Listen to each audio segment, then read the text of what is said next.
प्यारे प्यारे बच्चों, श्रावक श्राविकाओं, एपिसोड नंबर 32 में आपका स्वागत है। अभी हम देव पूजा के बारे में समझ रहे थे।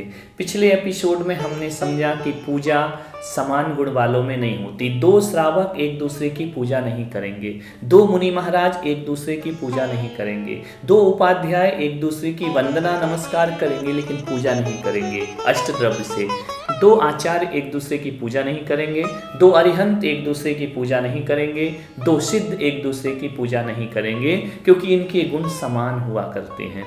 और कोई भी मुनि ग्रस्त की पूजा नहीं करेगा, व्रती ग्रस्त की पूजा नहीं करेगा। जो हमसे ज़्यादा होंगे उनका सम्मान बढ़ते जाएगा, उनकी पूजा बढ़ती जाएगी। इस तरह से भगवान के पंच परमेष्टि के गुण श्रावकों के गुण से ज़्यादा होते हैं, इसलिए श्रावक पंच परमेष्टि भगवान की पूजा करता है। पूजा कितने प्रकार की होती है? तो पूजा दो प्रकार की होती है। एक होती है द्रव्य पूजा और एक होती है भाव पूजा। समझ में आ रहा है? दो तरह की पूजा होती है, द्रव्य पूजा और भाव पूजा। इन पंच परमेष्टि भगवान का गुणानुवाद करते समय, उनका गुणगान करते समय, उनकी यशोगाथा गाते समय, उनका सुमरन करते समय जो 8 द्रव्य को चढ़ाता है, 8 द्रव्य याद है ना? जल, चंदन, अक्षत, पुष्प, नैवेद्य, दीप, धूप, फल। इन सामग्रियों को, शुद्ध प्रासुक सामग्रियों को इनके चरणों में चढ़ाता है, तो वह सामग्री जो चढ़ाई जाती है वह द्रव्य कहलाती है। तो द्रव्य चढ़ाकर पूजा करना द्रव्य पूजा होती है, और उन द्रव्यों में अपने भावों को लगाना द्रव्य के अनुरूप वह होती है भाव पूजा। समझ में आया? बिना द्रव्य के पूजा भाव पूजा नहीं होती है। द्रव्य चढ़ाना वह द्रव्य पूजा है, 8 द्रव्य, और उनमें अपने भावों को लगाना ये भाव पूजा होती है। कुछ लोग ये सोचते हैं कि बिना द्रव्य चढ़ाए पूजा पढ़ ली हमने तो वह भाव पूजा है, ये गलत है। द्रव्य पूजा के बिना भाव पूजा का कोई मूल्य नहीं है। इसलिए आप ग्रस्त हैं, संसारी हैं, द्रव्य के साथ साथ आपको अपने भावों को लगाना है। समझ में आया? द्रव्य हटा के भाव से पूजा करोगे नहीं। भाव से आप स्तोत्र पढ़ सकते हैं, भाव से स्तुति पढ़ सकते हैं, नमोकार मंत्र पढ़ सकते हैं, लेकिन वो पूजा नहीं कहलाएंगे। पूजा तो 8 द्रव्य से ही होती है। तो द्रव्य चढ़ाकर पूजा करना द्रव्य पूजा, उनमें अपने भावों को लगाना ये भाव पूजा होती है। तो पूजा दो प्रकार की हो गई।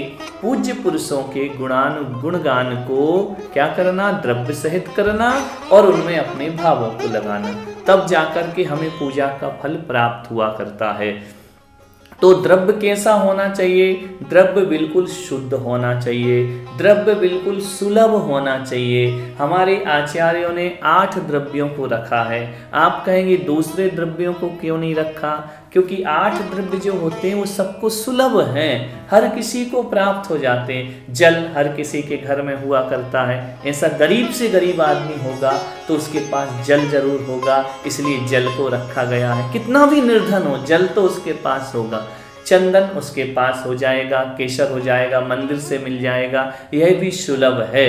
अक्षत, कितना भी गरीब हो चावल तो खाता ही होगा, ज़्यादा मेवा मिष्ठान ना खाए लेकिन चावल खाने को मिलता है, तो अक्षत को रख दिया वहाँ पर, क्योंकि सर्व सुलभ है, हर किसी को प्राप्त होता है।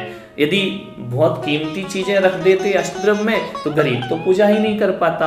अब चावल को पीला करना है तो उसी चंदन से पीला कर देता है। तो पुष्प भी आपके सब जगह सुलभ है। जो लोग फूल चढ़ाते हैं उनके लिए फूल हर जगह प्राप्त हो जाया करते हैं।